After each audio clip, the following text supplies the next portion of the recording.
BNP এখন খুব বিপদে আছে, দুদু ভাই এটা স্বীকার করবেন না। কি বিপদ? দেখেন, আমি বলছি, আমি কিন্তু 7 আগস্টে বুঝে গেছিলাম যে এটা -2 থিওরি। অনেকে কেউ বুঝে নাই, কেন বুঝলাম না। Tarek Rahman next available flight ধরে ঢাকায় নামবেন এবং উনি সেলিব্রেশনে যোগ দিবেন।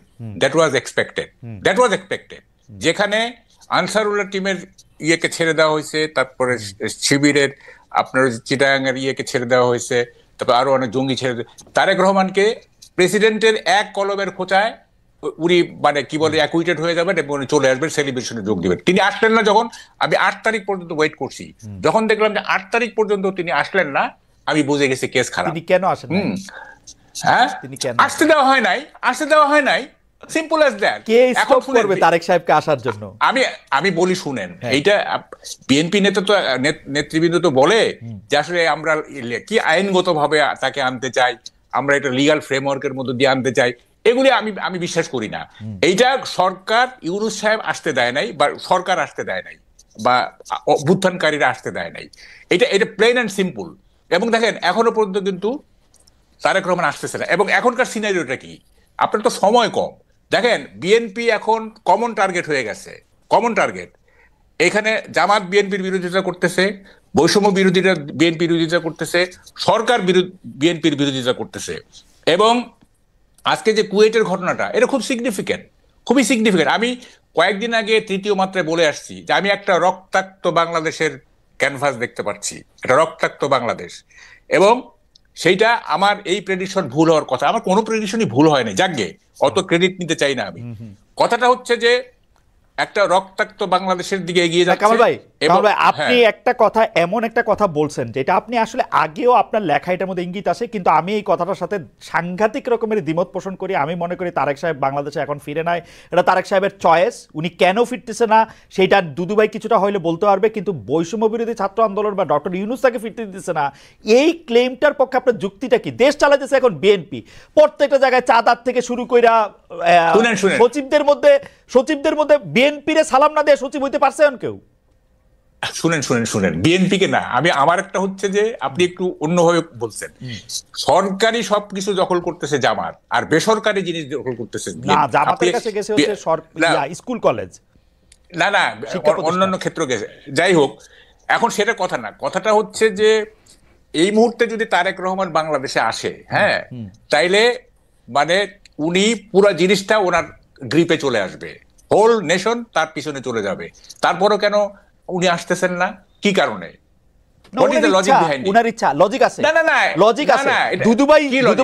আমার লজিক আমি দেই।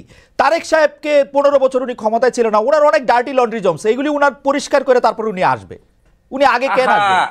না, শুনেন, দেখেন, 5ই আগস্টের পরে তারেক রহমান যে ধরনের মানে ভূমিকা নিছেন, যে ধরনের বক্তব্য দিচ্ছেন, ওনার ইমেজ অলরেডি মানে কি বলে যে পুনর্বহাল হয়ে গেছে। ওনার কিছু ইমেজ খারাপ ছিল, মানে এই 2001 থেকে 2005 পর্যন্ত কিছু খারাপ হয়েছিল। এখন এটা পুনরুদ্ধার হয়ে গেছে। এখন আর উনি কেন ওয়েট করবেন, আমি তো এটি বুঝতেছি না। হ্যাঁ, উনি একটা ডেমোক্রেটিক পার্সোনালিটির ইমেজ ডেভেলপ করছেন এই গত 6 মাসে। উনি শান্তিপ্রিয় একজন নেতা হিসেবে নিজেকে মানে এস্টাবলিশ করছেন। উনি মানে এই সরকারকে সবসময় সহযোগিতা করার উনি মানে দিয়েছেন, নেতা কর্মীদের বলতেছেন এই সহযোগিতা করতে। তারপরে উনি আসবেন না। This is a paradox. এটা আপনি বললে হবে না। দেখেন, আমি ডাকসুর ডিবেট চ্যাম্পিয়ন, আমাকে উল্টাপাল্টা লজিক দিলে কিন্তু আমি পারবো না। আচ্ছা বাউকাল ভাই, আপনার লজিক আমার কাছে অসাধারণ লাগছে। আমি এটা একটু দুদু ভাইয়ের কাছে জিজ্ঞেস করি। দুদু ভাই, আপনার কাছে কি মনে হয়? আমি শুধু একটা জিনিস আপনাকে বইলা রাখি। মাহকাল ভাই, এই পর্যন্ত সরকার আসার পরে যা কিছু হয়েছে, বিএনপি চায় না এরকম কোনো কিছু না। আমি খালি আপনার মনে করা দিতে চাই, এই বৈষম্য বিরোধী ছাত্রদের আন্দোলনের মধ্যে এটা হয়েছে, তারা প্রেসিডেন্টের সরাতে চাইছিল, পারে নাই। তারা সংবিধানের প্রোক্লেমেশন দিতে চাইছিল, পারে নাই, কারণ বিএনপি চায় নাই। আওয়ামী লীগের নিষিদ্ধ করার প্রশ্নে বিএনপি চায় নাই বলে তারা এটা করতে পারে নাই। বিএনপি এখন মানে কি বলে ডিফেক্টো ক্ষমতায়। তারেক সাহেব যেদিন ইচ্ছা এদিনে আসতে পারে। তারেক সাহেবের বক্তব্য মানে কি বলে, আগে বিসমিল্লাহ পরে সুবহানাল্লাহ পয়রা প্রচার করা হইতেছে সবগুলি সরকারি জায়গায়। আমি তো এরকমই দেখতেছি যে তারেক সাহেব অলরেডি ইন পাওয়ার। যাই হোক, আমি দুদু ভাইয়ের কাছে একটু জিজ্ঞেস করি, দুদু ভাই, তারেক সাহেব আসে না কেন? সরকার তাকে আসতে দেয় না, বৈষম্য বিরোধী ছাত্র আন্দোলন তাকে আসতে দেয় না। কামাল ভাই অনেক বড় সাংবাদিক, অনেক বড় থিঙ্কার, এবং অনেক বিচক্ষণ ব্যক্তি। তো সেই হিসাবে কামাল ভাই যেসব কথাগুলো বলেছেন, গণতন্ত্রের একটা সৌন্দর্য আছে। আমি একাও যদি একটা বিষয় ভাবি, সেটা আমি বলতে পারি, ভাবতেও পারি, চিন্তাও করতে পারি।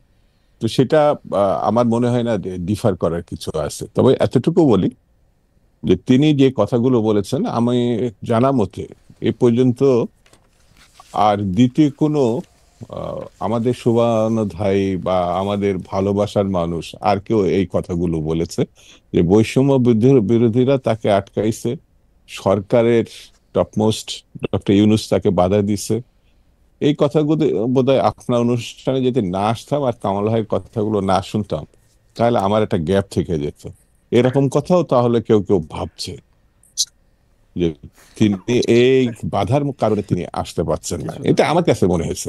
তো কামাল ভাইকে ধন্যবাদ যে একটা নতুন কথা, দুদু ভাই, আপনার অনুমতি নিয়ে কি আমি একটা প্রশ্ন করতে পারি? কামাল ভাইয়ের কথা কিন্তু খুবই লজিক্যাল, কারণ এই পর্যন্ত বিএনপি তারেক সাহেবের না আসা পর্যন্ত সম্পর্কে যেই যুক্তিগুলি দিছে, একটা যুক্তিও ঠিক না। আইন আদালতের হ্যান ত্যান এগুলি একটাও ঠিক না। এটা নিয়ে আমি আলাদা ডিবেট করতে পারি, কারণ ইন অ্যাবসেন্সিয়া তার মামলাগুলি খারিজ হয়ে যেতেছে। উনি দেশে আসবেন, মামলা খারিজ হবে, এতে কি সমস্যা? আমি তো বুঝি না। আমি তো আমার মনে হয় যে এই এই 1 মিনিট বা 1.5 মিনিটের মধ্যে যে কামাল ভাইকে আমি সমালোচনা করছি বা কোনো শব্দ ব্যবহার করছি, এটা তো মনে হয় না। ঠিক বেঠিকও বলি না। আমি এতটুকুই বলছি যে এটা গণতন্ত্রের সৌন্দর্য, এটা ভাবতেই পারে, বলতেও পারে। সত্য মিথ্যা আগামী দিনে এটা নির্ধারণ হবে, এখনই এটা ঠিক করা দরকার নেই। আর 2 নম্বর হচ্ছে বিএনপির পক্ষ থেকে যেটা বলছে, উনি আমাদের এই মুহূর্তে বিএনপির সর্বোচ্চ নেতা। কিছু কিছু ব্যাপারে তো তার নিজস্ব কিছু সিদ্ধান্ত থাকতে পারে। সব সিদ্ধান্ত সবার সঙ্গে একেবারে ভেঙে তারপরে সিদ্ধান্ত নিতে হবে এমন কথাও নাও থাকতে পারে, কিন্তু সর্বোচ্চ নেতা। তো তিনি, আমার মনে হয় এই জিনিসগুলো দেখছেন না, বুঝছেন না, জানছেন না, এটা আমার মধ্যে ঠিক না। এবং তিনিও ফিল করছেন, এই যে যেটা কামাল ভাই বললেন যে তার সম্বন্ধে কিছু নেগেটিভ কথা ছিল, ধরেন 2 থেকে 5 পর্যন্ত, সেটি এখন শুধু মানুষ অবিশ্বাসই করে না, সেটা কাটিয়ে তিনি জনপ্রিয়তায়, আমি বলবো আমার নেতা বলে বলছেন, যতগুলো বিবৃতি, বক্তব্য, উপস্থাপনা সবগুলো গ্রহণযোগ্য পর্যায়ে তিনি নিয়ে গেছেন। তার গ্রহণযোগ্যতা যে পর্যায়ে এখন বর্তমানে, এটা কামাল ভাই নিজেও বলেছেন, আমি তার সঙ্গে এটা একমত। তো আমার এই ক্ষেত্রে বক্তব্য, কেন আসছেন না, একটু অপেক্ষা করি আমরা। আছে না, কিছু জিনিস তো প্রধান নেতার হাতে ছেড়ে দিলাম, তবে আমার দৃঢ় বিশ্বাস তিনি খুব অল্প সময়ের মধ্যেই আমার এই দেশে ফিরে আসবেন। আচ্ছা, আমার ব্যক্তিগত মতামত। মাহবুব কামাল ভাই নিশ্চয়ই এখানে বলবেন। কামাল ভাই, আমি কি ওই যে ইয়াটা পড়ে নিব একটু, ওই যে জরিপটা, আমরা একটা জরিপ চাইছিলাম যে দর্শকদের কাছে একটু জিজ্ঞেস করছিলাম যে এটা নিয়ে আসলে আপনার বক্তব্য স্পষ্ট, যে নির্বাচন আমরা কিরকম চাইতেছি, কিন্তু আমরা দর্শকদের কাছে জানতে চাইছিলাম যে জাতীয় নির্বাচন দেরি হইলে দেশের সমস্যা বাড়তে থাকবে। বিএনপির ভারপ্রাপ্ত চেয়ারম্যান তারেক রহমান এরকম একটা মন্তব্য করে স্পষ্টই বললেন, আপনি শুনতে পেয়েছেন, যে উনি খুব শীঘ্রই ফিরে আসবেন। তবে আমি দুটো কাছে আসবো এটা নিয়ে। কামাল ভাইয়ের মন্তব্য আগে শুনে আসি। আচ্ছা, শোনেন, কথাটা হচ্ছে, আমি আর একটু এগিয়ে যাই। দেখেন, মিসেস জিয়া মানে খালেদা জিয়া যেদিন লন্ডনে চলে গেলেন, তার 3-4 দিন আগে যুগান্তরের নিচে আমরা একটা ক্যান্টিনে চা খাই। তো কে জানি বলতেছিল যে বিএনপি কে করতে -2 থিওরি, এটা 111 এর মতো। তো দোকানদার যে, তাকে আমি বলছিলাম যে আমি কিন্তু টক শোতে বলবো, আপনি শুনেন। সে শুনছে আমি একটা টক শোতে বলছি। দোকানদার বলতেছে যে -2 না, -3। তাই বলে -3 মানে -3 আবার আসলো কোত্থেকে? বলে যে তারেক জিয়া, খালেদা জিয়া, শেখ হাসিনা, -3।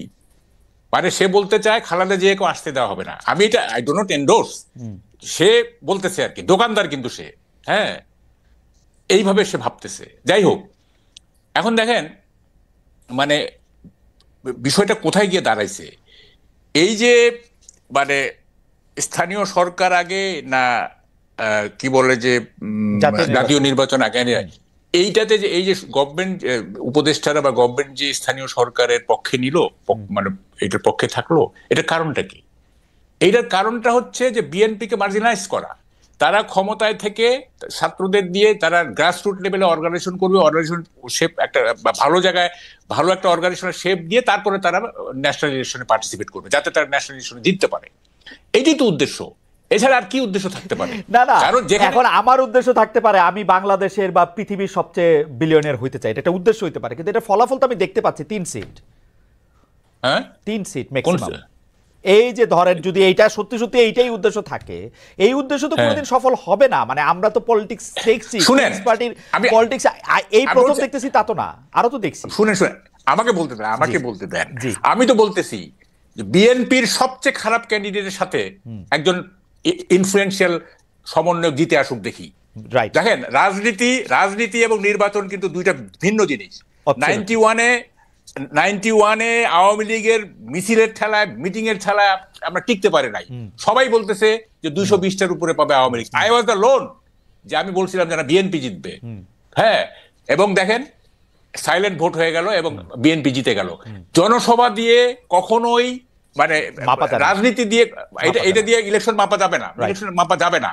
তো ফলে এই যে তারা শ্রম দিচ্ছে না, এই যে এত শ্রম দিচ্ছে এবং এর পিছনে বহু টাকা যাবে, বহু চাঁদা, মানে চাঁদা দিবে লোকজন, ভালোবেসে চাঁদা দিবে। হ্যাঁ, তারপরে এই যে এত টাকার কি, মানে what is the use of all this things? হ্যাঁ, আমি তো এইটার কোনো দেখেন, আপনি দেখেন খালেদ, আপনি আমাকে মানে একদিন একা ডাইকেন তো, মানে আমার কথার পাহাড় জমে আছে, মানে এই যে 1 ঘন্টায় তাও দুইজন আমার মানে কথা শেষ না। আচ্ছা ঠিক আছে, আমি একটু কামাল ভাই আপনার কথা আমি একাই শুনতে চাই। আপনি ওই জায়গাটাতে একটু বলেন তো, আমি বোধহয় আপনাকে ডিস্ট্রাক্ট করতেছি, যে আপনি ওই জায়গাটা একটু বলেন তো, যে আপনার কাছে কেন মনে হচ্ছে যে বিএনপি এর প্রতি অনেকে টার্গেট করতেছে, এই জন্য বিএনপি দুর্বল হইতেছে এবং বিএনপির শীর্ষ নেতৃত্ব